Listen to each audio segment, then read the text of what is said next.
Welcome back once again to our new video. तो हम जैसा कि पिछले वीडियो में पढ़ रहे थे सेमीकंडक्टर फिजिक्स इलेक्ट्रॉनिक मटेरियल्स, इसका हम लोग नेक्स्ट टॉपिक लेके आए हैं डेंसिटी ऑफ स्टेट्स। तो सबसे पहले हम लोग ये देखेंगे बोहर मॉडल के बारे में, जो कि आप लोग पहले से ऑलरेडी जानते हैं। तो सबसे पहले ये जान लीजिए कि बोहर मॉडल क्या है। तो बोहर मॉडल एक आइसोलेटेड एटम के लिए होता है, जिसमें कि हम लोग को डिस्क्रीट एनर्जी लेवल देखने को मिलता है। हम जानते हैं जैसे कि KLMN हम लोग को मिलता था, वो डिस्क्रीट एनर्जी लेवल। तो ये जो बोहर मॉडल होता है वो क्रिस्टल पे अप्लाई नहीं होता है। क्यों नहीं होता है? क्योंकि क्रिस्टल क्या है, ये है क्रिस्टल हमारा, एज एग्जांपल मैं ले रहा हूँ, ये है क्रिस्टल, जिसमें कि आपको अंदर में पॉजिटिव आयॉन्स, एटम्स, कुछ भी कह सकते हैं, ये देखने को मिलते हैं। इसमें इलेक्ट्रॉन्स भी देखने को मिलते हैं। तो जैसा कि आप देख सकते हैं इस इलेक्ट्रॉन पे अगर ये पॉजिटिव आयॉन्स है तो इस पर अट्रैक्टिव फोर्स लगेगा, इधर से लगेगा, चारों तरफ से लगेगा। तो इसका जो एनर्जी लेवल होगा वो डिस्क्रीट नहीं देखने को मिलेगा, ये कंटिन्यूअस एनर्जी लेवल देखने को मिलेगा। इसलिए हम लोग क्रिस्टल पे बोहर मॉडल को अप्लाई नहीं करते हैं और हम लोग का क्रिस्टल में कंटिन्यूअस एनर्जी लेवल देखने को मिलता है। तो ये बेसिक सी बात थी जो कि आपको देखने को मिलता है। क्योंकि मैं ये आपको क्यों बता रहा हूँ, क्योंकि ये जो डेंसिटी ऑफ स्टेट होता है वो कंटिन्यूअस एनर्जी लेवल पे डिपेंड करता है, ना कि डिस्क्रीट एनर्जी लेवल पे। इसलिए मैं आपको ये थोड़ा सा बताया। तो चलिए चलते हैं डेंसिटी ऑफ स्टेट्स पे, ये होता क्या है। तो यहाँ पे हम लोग मेंशन किया गया डेंसिटी ऑफ स्टेट्स क्या होता है। तो सिंपली यहाँ पे एक डेफिनेशन लिखा गया जिसे हम लोग रीड करते हैं और समझते क्या है। नंबर ऑफ एनर्जी लेवल और states present in a unit volume is known as density of state. तो ये यूनिट वॉल्यूम क्या है? तो यूनिट वॉल्यूम इसमें ये हम लोग का डिस्क्रीट एनर्जी लेवल है। तो इसमें जो एक छोटा सा यूनिट होगा, एक छोटा सा यूनिट, उसे हम लोग एक यूनिट कह रहे हैं। तो उस यूनिट में हम लोग को कितने एनर्जी लेवल्स देखने को मिलते हैं या फिर स्टेट्स देखने को मिलते हैं, उसे हम लोग कहते हैं डेंसिटी ऑफ स्टेट। तो इसका सिंपल सा एक फॉर्मूला होता है ZEDE इक्वल टू NEDE। तो यहाँ पे आप लोग देख सकते हैं ZEDE क्या रिप्रेजेंट करता है, डेंसिटी ऑफ स्टेट, और NEDE रिप्रेजेंट करता है नंबर ऑफ एनर्जी लेवल और स्टेट। यहाँ पे हम लोग देख सकते हैं नंबर ऑफ एनर्जी लेवल और स्टेट बाय 1 यूनिट। तो यहाँ पे हम लोग यूनिट को इग्नोर कर सकते हैं और यहाँ पे हम लोग का ये सिंपल सा फॉर्मूला देखने को मिलता है ZEDE इक्वल टू NEDE। तो हम लोग को ये बहुत ही ज़्यादा इंपॉर्टेंट फार्मूला देखने को मिल जाता है, तो आप लोग इसे रिमेंबर ज़रूर कर लें। तो हम लोग का ये सिंपल सा डेफिनेशन है डेंसिटी ऑफ स्टेट्स का, और ये हम लोग का सिंपल सा एक फार्मूला है। तो चलिए अब हम लोग इस फार्मूला को आगे डिराइव करते हैं और आगे इसके बारे में जानते हैं। तो चलिए देखते हैं किस तरह से करते हैं। तो हम लोग का ये सिंपल सा फार्मूला आप लोगों ने देख लिया। तो हम लोग यहाँ पे एटम को स्फीयर मान रहे हैं। तो हम लोग का ये स्फीयर है। तो हम लोग यहाँ पे देख सकते हैं इस स्फीयर को मैंने 1/8 पार्ट में इसे डिवाइड किया है। तो यहाँ पे हम लोग देख सकते हैं एक छोटा सा पतला सा ऊपर का लेयर, जिसे हम लोग DN कह रहे हैं, जिसमें कि हम लोग को एनर्जी होगा DE, छोटा सा एनर्जी। और ये जो अंदर का पार्ट है उसे हम लोग N, यहाँ पे इसका रेडियस N देखने को मिलता है, और इसका जो एनर्जी होगा वो होगा E। तो हम लोग क्या यहाँ पे देख रहे हैं, ये जो छोटा वाला पार्ट है इसमें हम लोग को एनर्जी देखने को मिलता है DE, और ये बड़े वाला पार्ट में हम लोग को देखने को मिलता है E। तो अगर हम लोग इस पूरे का यानी कि E प्लस DE, इसमें से हम लोग यहाँ पे से अगर हम इस पूरे से पार्ट में से यानी कि E प्लस DE, ये पूरे पार्ट में से हम लोग E को माइनस कर देते हैं, तो हम लोग के पास क्या बचेगा? हम लोग के पास बचेगा DE बचेगा। तो बस हम लोग को ये करना है। तो चलिए कैसे करेंगे ये देख लेते हैं। NEDE देखने को हम लोग को मिल जाएगा। तो चलिए मैं इसे अच्छे से लिख देता हूँ यहाँ पे NE। तो हम लोग को ये देखने को मिल जाएगा। तो ये हम लोग को नंबर ऑफ स्टेट देखने को मिल जाएगा। तो ये छोटे से पार्ट में हम लोग को बस ये नंबर ऑफ स्टेट्स निकालना है, नंबर ऑफ एनर्जी लेवल निकालना है। तो कैसे निकलेगा, चलिए अब इसे हम लोग आगे प्रोसीड करते हैं। आई होप आप लोग ये समझ गए होंगे हम क्या कर रहे हैं। हम इस छोटे से स्ट्रिप में यानी कि DE यानी कि DN में हम लोग DE है, यानी कि इस छोटे से स्ट्रिप में DN में हम लोग को DE एनर्जी देखने को मिलता है। ये बड़े वाले पार्ट में यानी N वाले पार्ट में हम लोग को E एनर्जी देखने को मिलता है। तो हम लोग क्या कर रहे हैं, बेसिकली इस दोनों पार्ट को ऐड कर रहे हैं। उसके बाद हम लोग इसमें से ये N वाले पार्ट यानी कि E वाले पार्ट को सब्ट्रैक्ट कर रहे हैं। तो हम लोग को बेसिकली ये वाला एनर्जी लेवल देखने को मिल जाएगा, नंबर ऑफ एनर्जी लेवल देखने को मिल जाएगा। तो चलिए मैं आगे इसे प्रोसीड करता हूँ। तो बेसिकली हम लोग को इसे प्रूफ करना है, यानी कि हम E और DE को ऐड करेंगे, उसमें से E को माइनस कर देंगे, तो हम लोग को ये छोटे से स्ट्रिप में हम लोग को number of states, number of energy level देखने को मिल जाएगा। तो सबसे पहले हम लोग देख लेते हैं इसका वॉल्यूम, यानी कि हम लोग वॉल्यूम ऑफ एनर्जी E का देख रहे हैं। तो क्या मिल जाएगा हम लोग को 4/3 πr³, ये होता है वॉल्यूम। लेकिन हम लोग क्या किए, इसका 1/8 पार्ट लिए, तो हम लोग क्या करेंगे, इसे 1/8 पार्ट ऑफ 4/3 πr³ कर देंगे। तो ये हम लोग का वॉल्यूम का कुछ इस तरह कंसेप्ट होगा। तो चलिए हम लोग इसे पुट करते हैं यहाँ पे। तो किस तरह से पुट करेंगे देख लेते हैं। तो हम लोग इसे NEDE को अभी इग्नोर कर रहे हैं, मैं यहाँ से सीधे स्टार्ट कर रहा हूँ। आप लोग समझ जाएगा कि ये यहाँ पे पहले से ही प्रेजेंट है, लेकिन फर्स्ट लाइन में मैं यहाँ पे लिख देता हूँ आप लोग को E प्लस DE, यानी कि ये हमारा E प्लस DE। तो इसे कैसे करेंगे, तो हम लोग वॉल्यूम जानते हैं 1/8 4/3 पाई। अब हम लोग को रेडियस देखना है। तो रेडियस क्या है, N है और DN है। तो हम लोग यहाँ पे लिखेंगे n plus D N cube minus E का लिख देंगे अब हम लोग यहाँ पे 1/8 4/3 पाई एन क्यूब। तो ये हम लोग को एक पहला स्टेप देखने को मिलता है, पहला लाइन देखने को मिलता है। अब हम लोग इसे सिंपली सॉल्व करते चले जाएंगे और आगे देखेंगे क्या क्या हम लोग को इसमें करना है। तो चलिए मैं इसे आगे सॉल्व करता हूँ। तो यहाँ पे हम लोग कुछ कॉमन आ रहा है तो उसे मैं आगे यहाँ पे कॉमन निकाल लूंगा। तो यहाँ पे हम लोग कुछ कॉमन आ रहा है तो उसे मैं यहाँ पे बाहर निकाल लेता हूँ। ये हमारा कॉमन आ गया।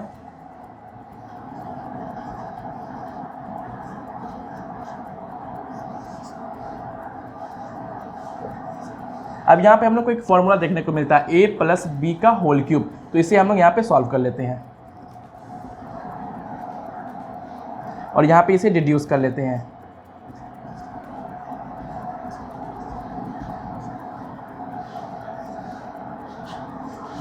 तो हम लोग को कुछ इस तरह का यहाँ पे देखने को मिल जाता है। यहाँ पे कुछ कैंसिल हो रहा होगा, जैसे ये और ये हम लोग का कैंसिल हो जा रहा है। तो यहाँ पे हम लोग का ये कैंसिल हो गया, मैंने इसे यहाँ से कट कर दिया तो 1/6 पाई यहाँ पे हम लोग को बस ये देखने को मिल रहा है। तो आगे हम लोग अब देखते हैं क्या करना है। तो हम लोग को कुछ इस तरह का इक्वेशन देखने को मिल जाता है। तो अब हम लोग यहाँ पे देखते हैं, हम लोग को यहाँ पे डी एन क्यूब देखने को मिलता है। तो अब हम लोग इसे क्या करेंगे, अब हम लोग इसे नेगलेक्ट कर देंगे। क्यों करेंगे? क्योंकि देखिए जैसे कि यहाँ पे डी एन क्यूब है, ये क्या है, एक छोटा सा पार्ट है। अगर इसका हम लोग क्यूब रूट करेंगे तो ये कितना छोटा होगा, और भी छोटा हो जाएगा। तो इसलिए ये नेग्लिजिबल के ही बराबर है, इसलिए हम लोग इसे नेगलेक्ट करेंगे और आगे प्रोसीड करेंगे इस दोनों के साथ। तो मैं यहाँ पे आप लोग को लिख भी देता हूँ। यहाँ पे हम लोग नेगलेक्ट कर रहे हैं higher order of d n. तो आप लोग देख सकते हैं डी एन का यहाँ पे 3 ऑर्डर देखने को मिलता है, इसलिए हम लोग इसे नेगलेक्ट कर रहे हैं। तो हम लोग यहाँ पे जैसा कि हाई ऑर्डर को नेगलेक्ट कर रहे हैं, तो हम लोग को यहाँ पे कौन कौन सा हाई ऑर्डर देखने को मिल रहा है। तो हम लोग को यहाँ पे 3, यहाँ पे 2, तो हम लोग इस दोनों को नेगलेक्ट कर देंगे। तो हम लोग के पास क्या बच जाएगा, सिर्फ हम लोग के पास ये बच जाएगा। तो ये कुछ इस तरह का इक्वेशन हम देखने को मिल जाता है।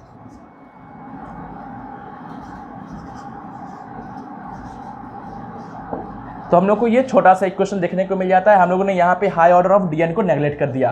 तो अब लोग यहाँ पे कुछ कट हो रहा तो कट कर लेते हैं। कट करने के बाद हम लोग को क्या इक्वेशन देखने को मिलता है,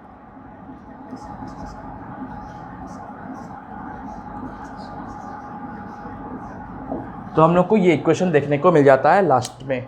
तो ये बहुत ही छोटा सा इक्वेशन देखने को मिल जाता है। ये हम लोग कह सकते हैं यहाँ पे NE DE इक्वल टू, ये हम लोग को यहाँ पे देखने को मिल जाता है। तो आप लोग यहाँ तक का स्क्रीनशॉट ले लीजिए। इसके आगे मैं आप लोगों को बताऊंगा कि इसका आगे आप क्या करना है। तो चलिए स्क्रीनशॉट ले लीजिए और इसे कॉपी पे नोट डाउन कर लीजिए। जैसा कि हम लोगों ने देखा, पहला इक्वेशन हम लोगों ने ये निकाला, उसके बाद हम लोगों ने ये काम किया, उसके बाद हम लोगों ने ये लास्टली निकाला। तो अब यहाँ से क्या प्रोसीड करना हम लोग देख लेते हैं। तो सबसे पहले मैं इसे और सिंप्लीफाइड करके यहाँ पे लिख देता हूँ। तो हम लोग के पास क्या देखने को मिलता है, NE DE equal to π/2 n² dn। तो हम लोग इस n² से n को बाहर ले लेते हैं। उसके बाद हम लोग को यहाँ पर क्या देखने को मिलता है, मैं यहाँ पे लिखता हूँ। तो हम लोग को कुछ इस तरह का इक्वेशन देखने को मिल जाएगा, NE DE equal to π/2 n dn। तो कुछ इस तरह का हम लोग को इक्वेशन देखने को मिल जाएगा। अब हम लोग को क्या करना है, हम लोग को अब इस n का वैल्यू और इस n dn का वैल्यू निकालना है और इसे यहाँ पे पुट कर देना है। तो अब हम लोग इसका वैल्यू कहाँ से निकालेंगे, तो अब हम लोग को क्या करना है, नाउ फाइंड दी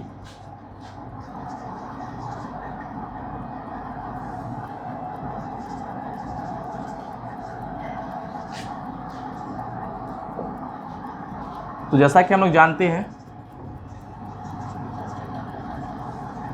हम लोग क्या जानते हैं, energy of electron with in A cube. इसका फॉर्मूला हम लोगों ने पिछले 11th-12th में भी पढ़ा होगा, तो उसका हम लोग यहाँ पे अप्लाई करेंगे। तो हम लोग क्या जानते हैं, ये हो जाएगा हम लोग का E = n²h²/8me²। तो हम लोग का ये फार्मूला देखने को मिल जाता है। तो चलिए मैं अब इस फार्मूला को थोड़ा एक्सप्लेन करता हूँ। जैसा कि आप लोग को यहाँ पे H देखने को मिलता है, तो ये H क्या है, H यहाँ पे हम लोग को डिग्री ऑफ फ्रीडम देखने को मिलता है।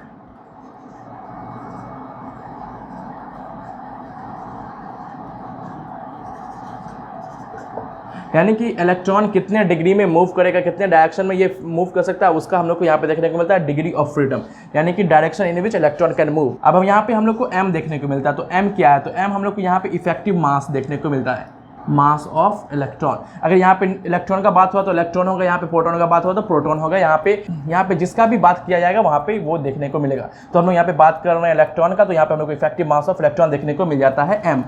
तो अब हम लोग इस फॉर्मूला का यूज़ करके हम लोग यहाँ से n का वैल्यू और NDN का वैल्यू निकालेंगे। तो यहाँ पे हम लोग का n स्क्वायर क्या हो जाएगा, n स्क्वायर हो जाएगा 8ma square e by h square.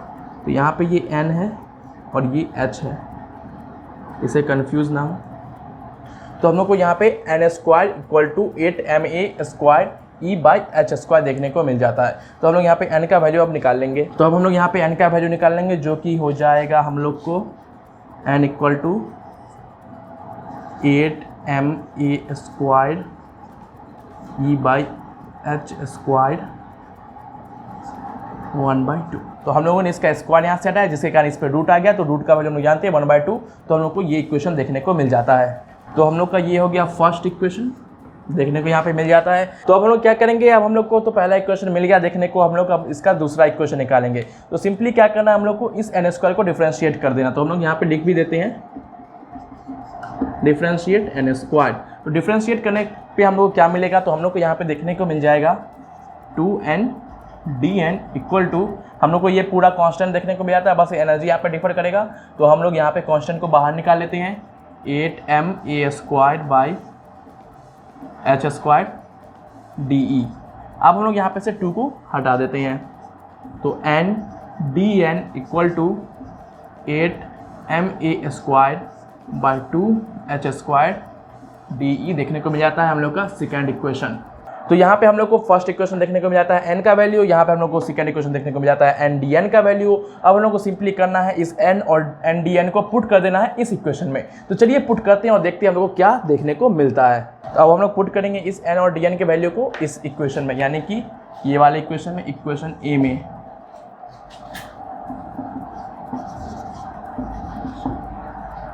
तो आप लोग इतना का स्क्रीनशॉट ले लीजिए या वीडियो को पॉज करके इसे नोट कर लीजिए। तो हम लोग को यहाँ पे n और ndn का वैल्यू मिल गया। अब हम लोग इसे इस इक्वेशन में पुट करेंगे। तो चलिए पुट करते हैं और देखते हैं हम लोग को क्या देखने को मिलता है। nen de equal to π/2। हम लोग यहाँ पे n का वैल्यू पुट करेंगे तो हम लोग को ये इक्वेशन देखने को मिल जाता है। तो हम लोग यहाँ पे देख सकते हैं हम लोग को कुछ यहाँ पे कॉमन देखने को मिलेगा, तो उसे हम लोग यहाँ पे अब कॉमन निकाल लेंगे।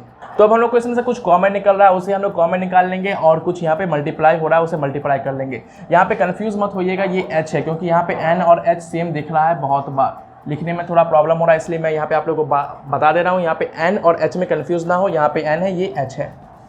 तो चलिए इसमें देख लेते हैं, जैसे कि यहाँ पे हम लोग को 2 देखने को मिलता है, तो हम लोग इस 2 से मल्टीप्लाई कर देते हैं यहाँ पे, तो हम लोग देखने को मिल जाएगा π/4 देखने को मिल जाएगा। उसके बाद हम लोग को 8ma square h square 8ma square h square बच जाएगा, क्योंकि हम लोगों ने 2 को पहले ही मल्टीप्लाई कर लिया। अब यहाँ पे मैं आप लोग को बता दूं, जैसा कि यहाँ पे आप लोग को 1/2 का पावर देखने को मिलता है, तो यहाँ पे हम लोग को क्या देखने को मिलेगा, पहले मैं इसे सिंप्लीफाइड करके और लिख देता हूँ ताकि आप लोग को समझ में आ जाए और अच्छे से।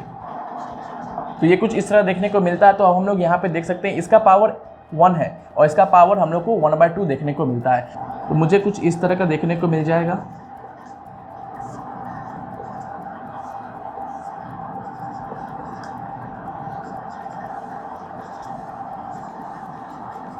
तो मुझे कुछ ये इक्वेशन देखने को मिल जाएगा।